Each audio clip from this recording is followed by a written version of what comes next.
Assalamualaikum warahmatullahi wabarakatuh. Perkenalkan, nama saya Miss Mawar dari kelas 12 IPS 1. Pada kesempatan ini saya akan melakukan praktikum respirasi anaerob.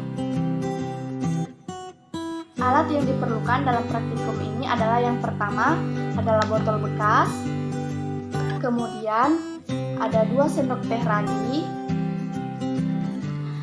2 sendok makan gula pasir, kemudian ada balon, dan air hangat secukupnya. Kemudian kita akan beranjak pada cara kerja. Cara kerja yang pertama yaitu masukkan 2 sendok teh ragi ke dalam wadah.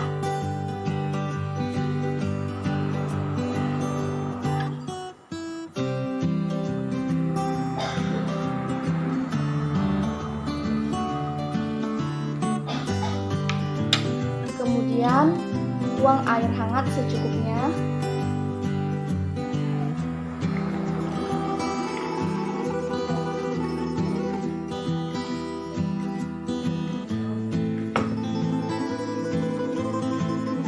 Lalu tambahkan 2 sendok makan gula pasir.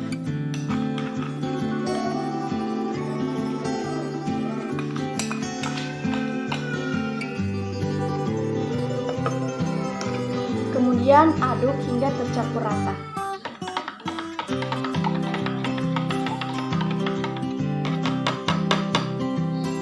Kemudian masukkan larutan ini ke dalam botol bekas.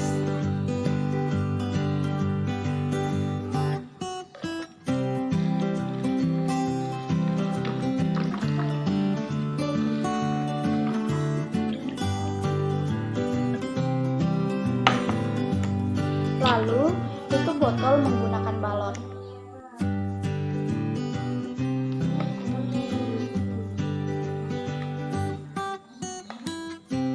Pastikan mulut botol tertutup rapat dan tidak ada celah untuk oksigen masuk.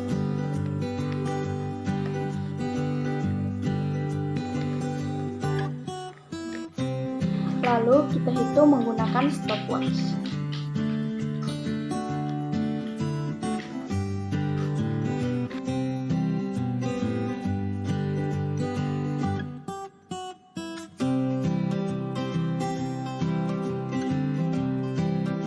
Pada percobaan ini, botol ditutup rapat menggunakan balon agar udara tidak dapat masuk ke dalam botol. Karena pada dasarnya respirasi anaerob adalah respirasi yang tidak memerlukan oksigen. Apa fungsi ragi pada percobaan? Fungsi ragi dalam percobaan ini adalah sebagai zat yang berfungsi untuk memicu proses fermentasi yang kemudian akan berguna untuk menghasilkan etanol atau alkohol. Kemudian fungsi gula di sini adalah sebagai penghasil ATP karena respirasi anaerob memerlukan energi atau ATP. Nah, bisa tidak air hangat diganti menjadi air dingin atau air panas? Proses metabolisme dibagi menjadi 2, yaitu anabolisme dan katabolisme. Katabolisme dibagi lagi menjadi 2, yaitu respirasi aerob dan respirasi anaerob. Nah, pada proses metabolisme ini membutuhkan enzim untuk mempercepat reaksi.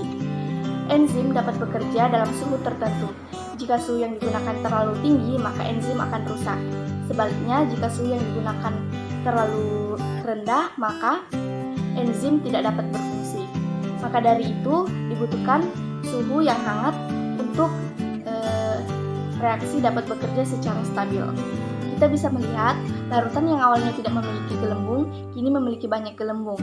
Hal ini membuktikan bahwa aktivitas mikroorganisme dalam ragi yang memecah glukosa sehingga menghasilkan karbon dioksida.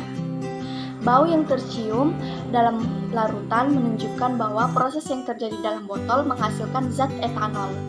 Perubahan keadaan balon yang mengembang menunjukkan bahwa proses ini menghasilkan energi. Kesimpulan dari praktikum ini adalah glukosa yang merupakan gula sederhana akan melalui tahapan proses respirasi anaerob, yaitu tahapan glikolisis. Tahapan tersebut menghasilkan produk berupa asam pirufat yang jika berada dalam keadaan ketiadaan oksigen bebas, maka akan terjadi fermentasi. Dan asam pirufat berubah menjadi alkohol atau etanol dan karbon dioksida. Fermentasi tersebut disebut dengan fermentasi alkohol. yang dilakukan oleh mikroorganisme dalam ragi, sehingga dihasilkan reaksi C6H12O6 menghasilkan 2C2H5OH ditambah 2CO2 ditambah 2 ATP. Sekian video praktikum saya, kurang dan lebihnya mohon dimaafkan. Wassalamualaikum warahmatullahi wabarakatuh.